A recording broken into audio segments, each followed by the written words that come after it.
National youth day हर किसी के रोए रोए खड़े हो जाते हैं जब national youth day Swami Vivekananda ji की याद नहीं दिलाता है।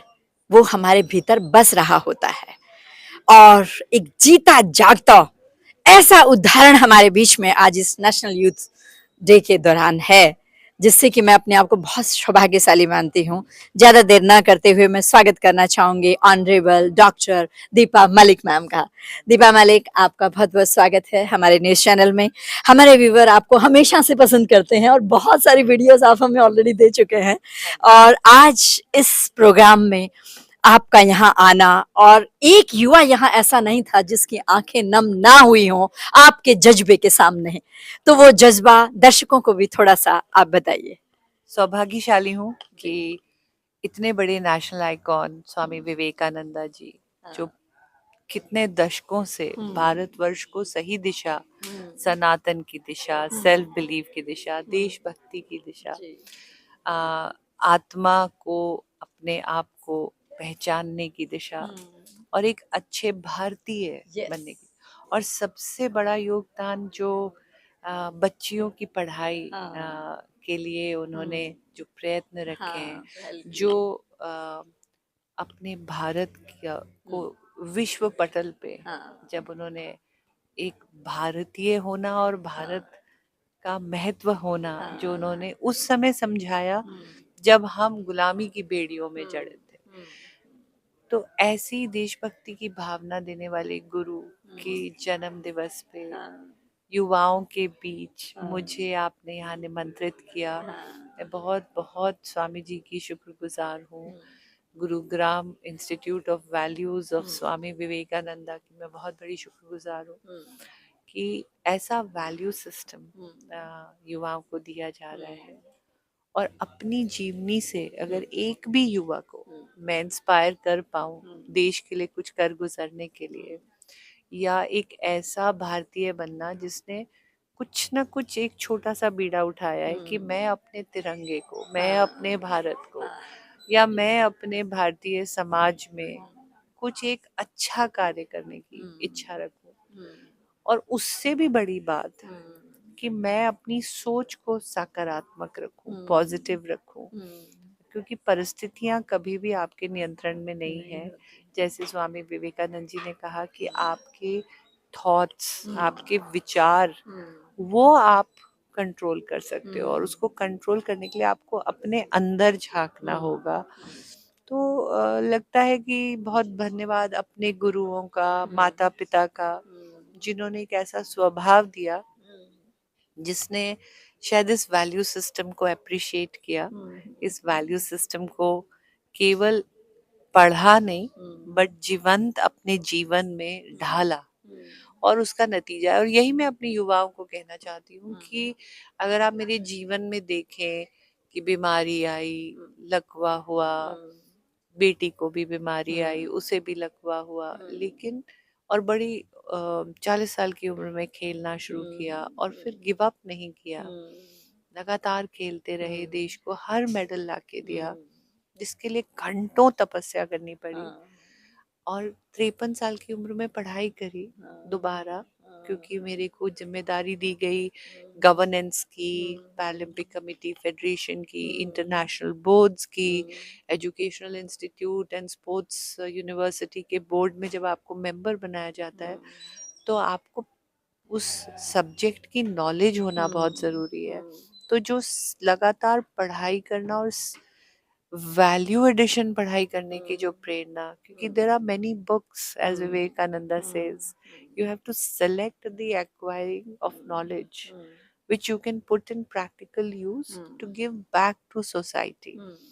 तो ऐसा कुछ ये यहाँ आना हुआ, दोबारा प्रेरणा मिली, और मुझे बहुत अच्छा लगता है कि नव वर्ष पे ही पहले फोर्टनाइट में ही हमारा नेशनल युवा दिवस आ जाता है। एक ऐसे गुरु की याद दिलाता है जिन्होंने हमें सही दिशा, प्रेरणा, देशभक्ति, देश सेवा की भावना दी। एक मिशन लेके निकले हमारे गुरुजी, हमारे विवेकानंद जी, और एक मिशन लेके आप भी निकले हुए हैं, 89 कंट्रीज ट्रेवल कर चुके हैं। तो भारत की बेटी कितनी बार मेरे देश का तिरंगा लोगों के दिलों में नहीं आसमान की ऊंचाइयों पर छुआती है। तो क्या इस तरह का जज्बा, मीन्स जिस सिचुएशन में आप हैं उस सिचुएशन में मेरा जैसा इंसान अगर इस तरह का काम करे तो क्या मैसेज रहेगा आपका?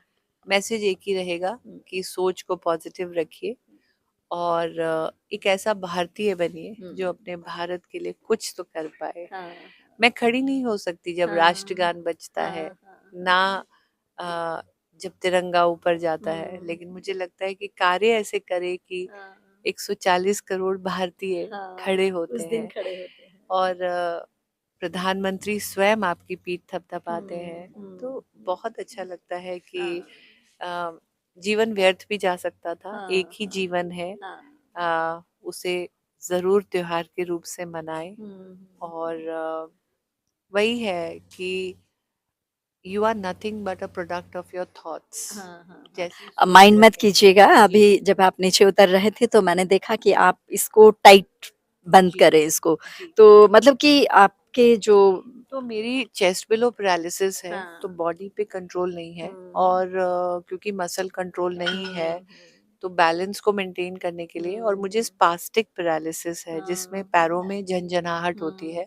सर्दियों में टेम्परेचर फॉल होता है तो बॉडी और टाइट होती है, ब्लड सर्कुलेशन थोड़ा कमज़ोर पड़ता है और तो बॉडी स्पाज्म में ना जाए, फ्लेक्स पोजीशन में उसको बांध के रखना पड़ता है, नहीं तो झटके आते हैं। लेकिन हर चीज़ का निवारण है।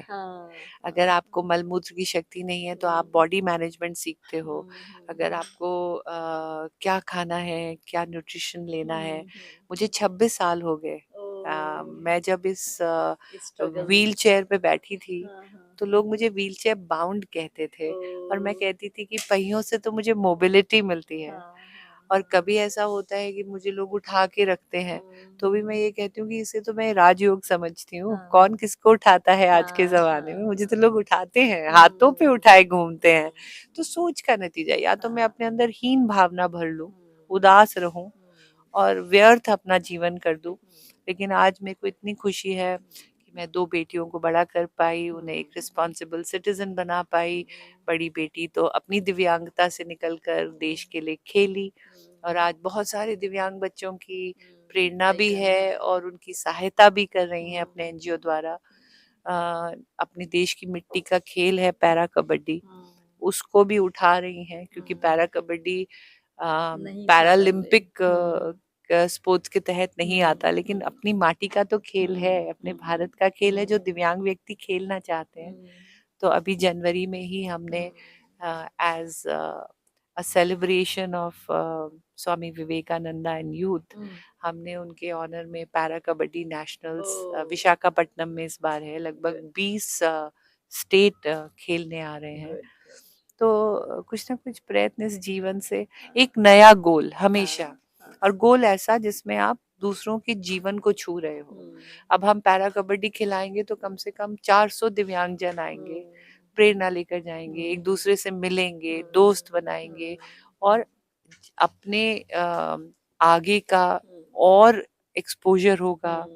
दूसरे खेलों के बारे में भी वो जानेंगे और खेलों के माध्यम से आज आदरणीय नरेंद्र मोदी जी ने जो नए स्पोर्ट्स एक्ट बनाए हैं, जो दिव्यांग पॉलिसीज हैं, जो स्पोर्ट्स पॉलिसीज हैं, वो इतनी इंक्लूसिव हो गई है कि एक बहुत बढ़िया माध्यम है। इससे आपका जीवन सुधरता है, स्वास्थ्य मिलता है, दोस्त मिलते हैं, परिस्थितियों से मुकाबला करने की शारीरिक और मानसिक शक्ति मिलती है और साथ में आपको जॉब्स मिलते हैं, अवार्ड्स मिलते हैं, रिकग्निशन मिलता है, समाज की सोच बदलते हैं। सबसे बड़ा अवार्ड पद्मश्री जो आपको मिला। मेरे को बहुत खुशी हुई और जब पद्मश्री मिला तो आदरणीय मोदी जी ने कहा कि पहली बात उन्होंने मेरी माता को धन्यवाद किया कि आपने देश को ऐसी बेटी दी। एक माँ जिसने जिंदगी भर ये ताने सुने हो कि उसकी बच्ची अपंग है, उसको जब एक प्रधानमंत्री कहते हैं कि आपने अपनी देश की, आपको देश की बेटी आपने दी, तो वो उसके लिए कितनी बड़ी बात है।